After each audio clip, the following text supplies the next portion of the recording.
Gabby Petito, a young American travel vlogger who not too long ago was killed by her boyfriend.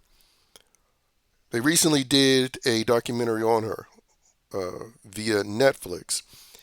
And the reason why I'm talking about it is because in the documentary, these people highlighted why liberals in general are utter demonic, evil psychopaths. And it especially highlighted how hopelessly pathetic white liberals are. Because I already talked about in a previous video Aiden Clark, a 10 or 11-year-old boy who was killed by a Haitian, and his father was more concerned with the racists talking about the situation than the killer of his kid. Well, this is another example. Because I remember when this situation was happening and she was still going missing, you had a bunch of colored people, the perpetual victims of society. They made her missing and her domestic violence situation all about their woe is me narrative. You know, the narrative that the media is overly infatuated with missing white women and they ignore the BIPOCs of America that go missing. You know, never mind that these colored people promote the idea of not cooperating with law enforcement, especially when you're talking about Negroes, you know, the whole no snitching thing. Never mind that. And also, never mind that the overwhelming majority of the mainstream media is liberal, which these Negroes listen to help steer their votes every election season. Never mind any of that. They still just went out of their way, being the evil bastards that they are, dismissed this young girl's missing person situation, which eventually was her death, dismiss her death to yet make another racist diatribe of entitlement about them and their so called stories. That again, these scumbags don't even care about because they believe in defunding the police. They believe in no snitching, not cooperating with law enforcement. They believe in soft on crime policies that allows demons to be let out on these streets. A lot of these activist judges you hear about now with the whole Doge situation, well, those are the same judges that are responsible for letting criminals loose into the public, and they're able to have a presence because the Democrat Party, libtards in general, advocate for soft on crime policies.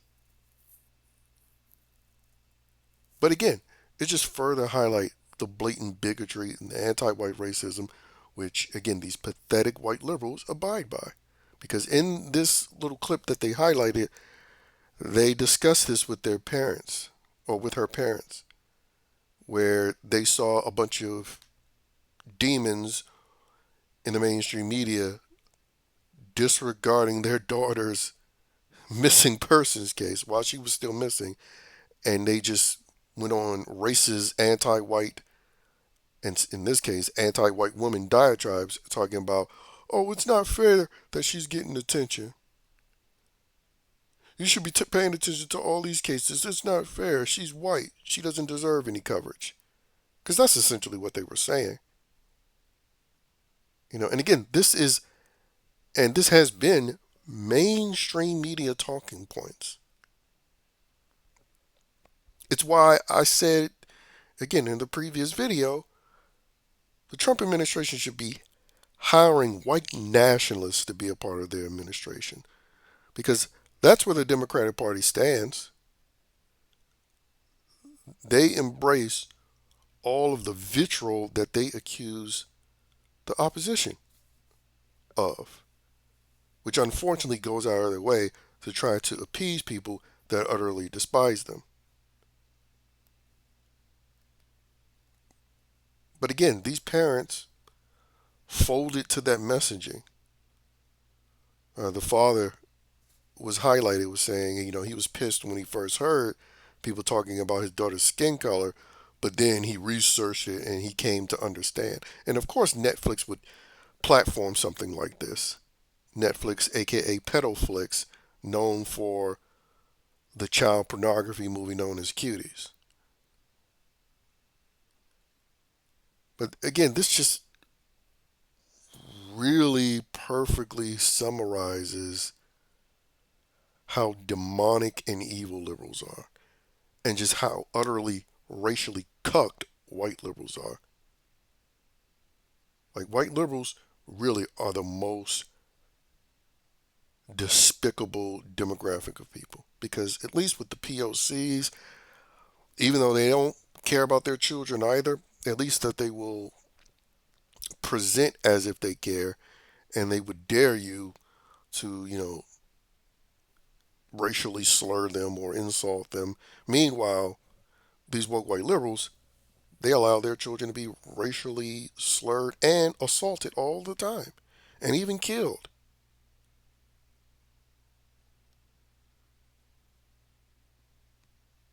It's just pathetic, man. It's really pathetic. And I saw this on my Twitter feed, and I just had to do a video about it. This is why whatever they scratch and cry about now going on in this administration, I hope and pray Trump comes a billion times harder. Because a lot of these psychopaths deserve to cry their eyes out and slit their wrists over being so distraught, you know. And a lot of these people deserve to be behind bars with threats that they make. But again,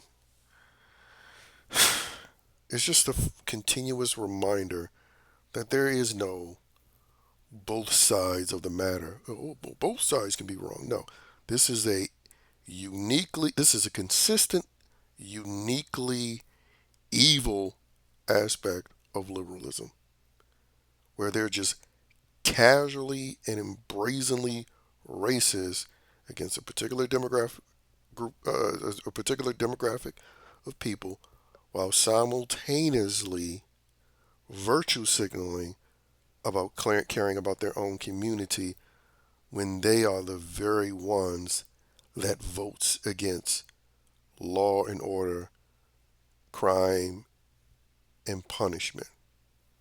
They're the main ones. The Democrat Party literally wouldn't have a foot to stand on when it comes to soft on crime policies if these blacks and browns actually demanded law and order. But the reality is they demand the exact opposite, which again leads to all of these missing black and browns that they pretend to care about when they clearly don't.